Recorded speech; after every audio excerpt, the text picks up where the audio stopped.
श्रीमद् भागवत महात्म्य प्रथम अध्याय भक्ति सहित ज्ञान एवं वैराग्य की कथा। एक समय नेमी शरण्य क्षेत्र में शौनकादिक 88,000 ऋषियों ने सूत जी से कहा, हे सूत जी, अब महाप्रभु की किसी ऐसी लीला का वर्णन करिए जो भक्ति सहित ज्ञान एवं वैराग्य से परिपूर्ण हो। इस कराल कलयुग में प्राणी अपने अज्ञान के कारण संसारी प्रपंचों में फंसकर राक्षसों के तुल्य आचरण कर रहे हैं। उनका सुख चैन नष्ट हो गया है और वे आठों पहर दुखी रहते हैं। हम लोगों की इच्छा है कि आप उनके उद्धार के लिए किसी ऐसे चरित्र का वर्णन करें जिससे उनको भागवत चरणार बिंदों की भक्ति प्राप्त होकर सुख प्राप्त हो। ऋषियों की बात सुनकर सूत जी अत्यंत प्रसन्न होकर बोले, हे ऋषियों, तुम लोगों ने कलयुगी जीवों के उद्धार के हेतु जो सुंदर बात पूछी है वह अत्यंत ही श्रेष्ठ है। काल रूपी सर्प के मुख में पड़े हुए जीवों के उद्धार के लिए एकमात्र श्रीमद् भागवत की कथा ही कही है, जिसे वेद व्यास जी के पुत्र श्री सुखदेव जी ने राजा परीक्षित से कहा था। श्रृंगी ऋषि के श्राप के कारण राजा परीक्षित जब गंगा के तट पर निवास करने लगे, उस समय श्री सुखदेव जी ने उन्हें श्रीमद् भागवत की कथा सुनाई थी। उसी समय देवताओं ने अमृत कलश लाकर श्री सुखदेव जी से कहा, हे महामुनि, इस अमृत कलश को आप ले लीजिए और इसके बदले में हम लोगों को श्रीमद् भागवत की कथा सुनाइए। देवताओं की बात सुनकर श्री सुखदेव जी बोले, हे देवताओं, इस अमृत को पीने से तो मनुष्य की आयु केवल देवताओं के समान ही हो सकती है, किंतु तुम्हारे इस अमृत से कहीं अधिक श्रेष्ठ ये कथा है, जिसके इस सप्ताह पढ़ने तथा श्रवण करने मात्र से ही प्राणी अमर हो जाता है और वह मुक्ति पद पाकर आवागमन से छूट जाता है। विचार करने के उपरांत राजा परीक्षित तुम्हारे इस अमृत को त्याग करके कथा रूपी अमृत को ग्रहण करेंगे, क्योंकि अमृत और कथा अमृत में उतना ही अंतर है जितना कि कांच और मणि में होता है। श्री सुखदेव जी के मुख से ये बात सुनकर देवतागण निराश होकर लौट गए। सूत जी ने ऋषियों से कहा, हे ऋषियों, शनकादिक ऋषियों ने देवऋषि नारद को श्रीमद् भागवत की कथा सुनाने के पश्चात कथा की विधि का वर्णन किया था। सूत जी के मुख से ये सुनकर शौनकादिक ऋषियों ने प्रश्न किया, हे सूत जी, देवऋषि नारद तो किसी स्थान पर 2 घड़ी से अधिक ठहरते ही नहीं हैं, फिर वे इस सप्ताह परायण को सुनने के लिए एक ही स्थान पर 7 दिन तक कैसे ठहरे रहे?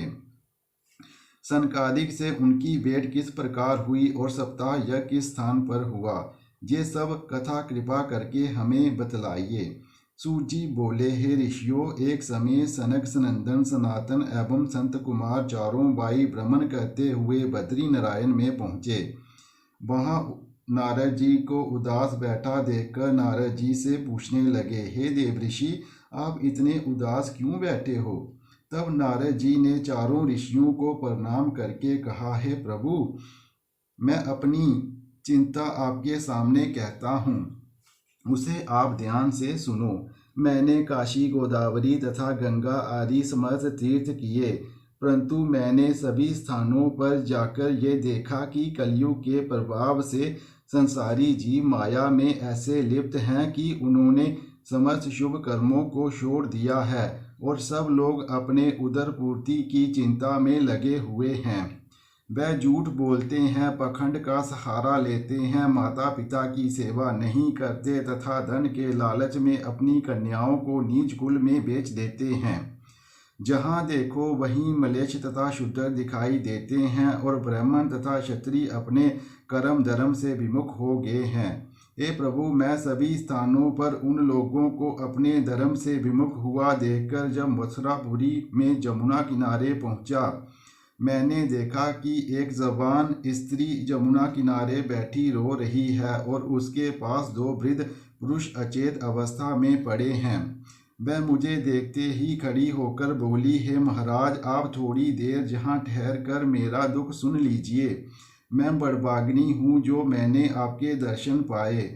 उसकी ये बात सुनकर मैंने उससे पूछा, तू कौन है और ये दोनों पुरुष कौन हैं जो अचेत पड़े हैं? वह बोली, है महाराज, मेरा नाम भक्ति है और ये दोनों जो अचेत पड़े हैं ये मेरे पुत्र ज्ञान और वैराग्य हैं। और ये जो स्त्रियां हैं ये गंगा, यमुना, सरस्वती आदि नदियां हैं जो स्त्री रूप धारण कर यहाँ मेरी सेवा करने के लिए उपस्थित हुई हैं। मैंने द्रविड़ देश में जन्म लिया था, कर्नाटक देश में सयानी हुई और कुछ दिन तक मैं दक्षिण में रही, फिर गुजरात में पहुँचने पर बूढ़ी हो गई। अब मैं जब से वृंदावन में आई हूँ तब से मुझे फिर तरुणाई प्राप्त हो गई है, परंतु मेरे ये दोनों पुत्र अचेत होकर गिर पड़े। इनमें बोलने तक की समर्थ नहीं है। इनके दुख के कारण मैं अत्यंत दुखी हूँ। देखो, ये कितनी लज्जा की बात है कि पुत्र तो बूढ़े हो गए परंतु मैं तरुण ही बनी हुई हूँ। इस सब का क्या कारण है, वह आप मुझे बताने की कृपा करें। नारद जी ने कहा, हे भगवान, जब भक्ति ने मुझसे इस प्रकार कहा तो मैंने उसको उत्तर दिया, हे भक्ति, घोर कलयुग के आने से अब तेरी और ज्ञान तथा वैराग्य की कोई मर्यादा नहीं रही है।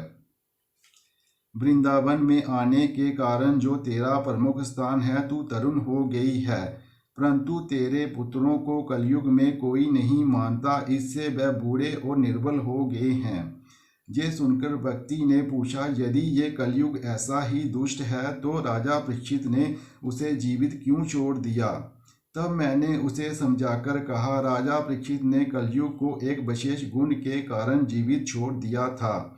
उसमें विशेष गुण ये है कि अन्य युगों में हजारों वर्षों तक जप तप यज्ञ दान तथा धर्म कर्म करने पर भी जो फल प्राप्त नहीं होता था वह फल कलयुग में केवल भगवान नाम जपने से ही प्राप्त हो जाता है। परंतु दुख की बात यह है कि कलयुग के प्राणियों से ये सहज बात भी नहीं बन पाती। ब्राह्मण, क्षत्रिय, वैश्य और शूद्र अपने अपने कर्म त्याग कर काम, क्रोध, लोभ, मोह तथा अहंकार में भरे हुए हैं। ब्राह्मणों में शिक्षा और सत्कर्मों का लोप होता जा रहा है। इस प्रकार क्षत्रिय शिक्षा तथा सत्य को त्याग दीन दुखियों को सताने लगे हैं। वैश्यों ने अपने व्यवसाय में ईमानदारी को छोड़ दिया है और वह झूठ बोलकर अधर्म से धन संचित करने में लगे हुए हैं। शूद्रों ने सेवा ना करके उच्च वर्णों का अपमान करना अपना ध्येय बना लिया है। ऐसी स्थिति में ये आवश्यक है कि कलयुग के इस मोह पाश से छूटने के लिए मनुष्य श्री भगवान नाम का जप तथा उनके गुणों का श्रवण एवं स्मरण करे। ये सुनकर भक्ति बोली, हे मुनि, आप धन्य हैं, आप सबका कष्ट दूर करते हैं, अतः अब मेरा भी कष्ट दूर करिए और ज्ञान वैराग्य को चेतनता देकर तरुण कीजिए। हे नारद जी, मैं आपको साष्टांग प्रणाम करती हूँ।